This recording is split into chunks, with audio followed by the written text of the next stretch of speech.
Hello, I'm Julia Salam, and this is my podcast on The Great Gatsby so far.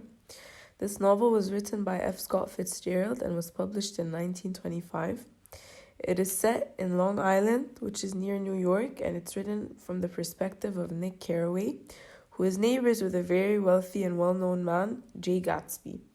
Nick is cousins with Gatsby's love interest, Daisy Buchanan, which is married to another very wealthy man, Tom Buchanan. After Nick and Gatsby get to know one another, he is set out to help Gatsby get back together with Daisy.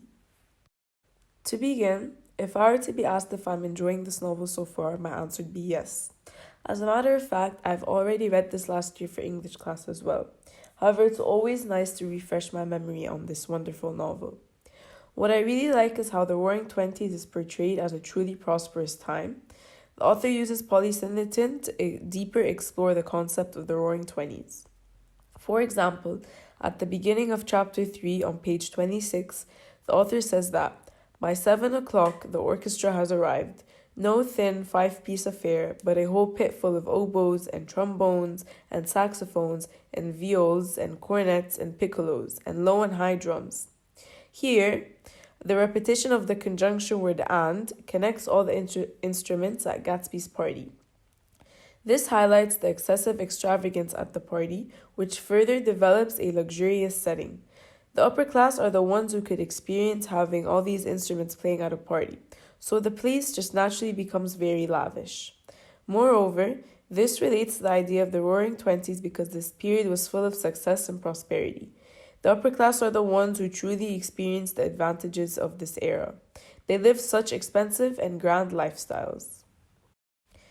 Next, how was the theme of class explored in this text?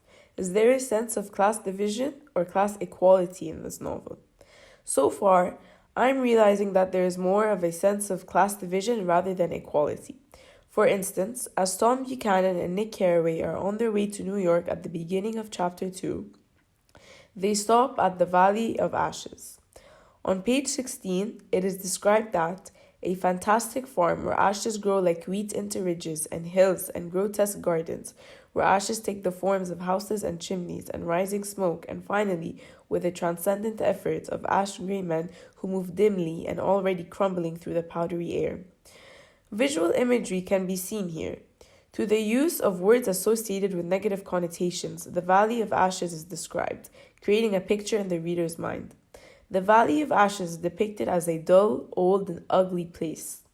Additionally, the setting divides people's classes, where the lower and working class are viewed as less and below the upper class. This develops the theme of class division. The upper class, like the East Eggers, live in lavish, clean places, while the working and lower classes have to live in slum-like places that do not receive enough care and appreciation as the upper class does. Now, are there instances in which misogyny, patriarchy, or even patriarchal ideologies are shown throughout the novel, and how is gender treated? Well, the text reveals a few instances in which men are viewed as superior to women. Women are only seen as objects who have traditional roles they are expected to live up to. The concepts of misogyny and patriarchal ideology are conveyed through the use of metaphor. Take the example of when Nick asked his cousin Daisy about her daughter on page 13, to which she responds with, "I'm glad it's a girl, and I hope she'll be a fool. That's the best thing a girl can be in this world, a beautiful little fool." Clearly, Daisy is comparing her daughter to a fool. A fool is known to be clueless and typically does not understand what is going on. This implies how Daisy hopes her daughter doesn't have to understand what women have to go through in such a patriarchal society, how they cannot make something more of themselves other than being attractive. To add on to that, the tone is very upsetting.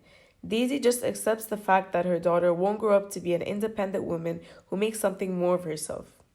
Instead, she just wishes for her daughter to be beautiful so she can get through life as a woman. Furthermore, in terms of misogyny, women are controlled and restricted in a men-dominated society. Women are only seen as beautiful fools whose only duty is to please men. In terms of patriarchal ideologies, which empowers men and limits women, and in this case limits women to be seen as beautiful objects who have no sense of individualism. Moving forward, How do the first four chapters of this novel relate to the Roaring Twenties? The Roaring Twenties was a time of economic growth. The economy truly boomed. This paved the way for wealthy individuals to also grow. Through particular word choices, the history of the Roaring Twenties is portrayed. On page 41, when Gatsby is on his way to pick up Nick to have lunch, Nick explains that at 9 o'clock one morning late in July, Gatsby's gorgeous car lurched up the rocky drive to my door and gave out a burst of melody from its three-noted horn. It was the first time he had called on me, though I had gone to two of his parties, mounted in his hydroplane, and at his urgent invitation made frequent use of his beach. In this example, lexical choice is being used. The author is choosing to use the word lurched, which means to do something abruptly, to emphasize the extent of his wealth or the extravagance of the car. He could have used words like Gatsby's gorgeous car came up or his gorgeous car drove up to the rocky drive to my door. Instead, he chooses the word lurched to also highlight the impression Gatsby is making on Nick. With that being said, Gatsby is characterized as a busy, wealthy man. He also has lots of responsibilities, such as throwing his parties, taking care of his material belongings, and taking his friends out to lunch. The fact that Gatsby owns not only a car but also a hydroplane supports the idea of technological advancements during the Roaring Twenties. Just like the 1920s was a time of prosperity, Gatsby is seen to be thriving as well due to his material belongings. As of right now, it can be seen that there are different sides to how life was like in America during the 1920s. Looking from the outside, the Roaring Twenties is seen as a time full of prosperity, and it is only associated with positive ideas. However, when you dig deeper, you can see how difficult it must have been for women. Even after gaining their rights, they were still treated unfairly by society and especially by men. Not only do we see gender inequality, but we also see class discrimination. Only the rich upper class could experience the positive outcomes of the Roaring Twenties. All in all, I cannot wait to continue reading The Great Gatsby and to deeper understand the different themes throughout the text, the American lifestyle during the 1920s, and how people of different genders or classes are treated. Thank you for listening.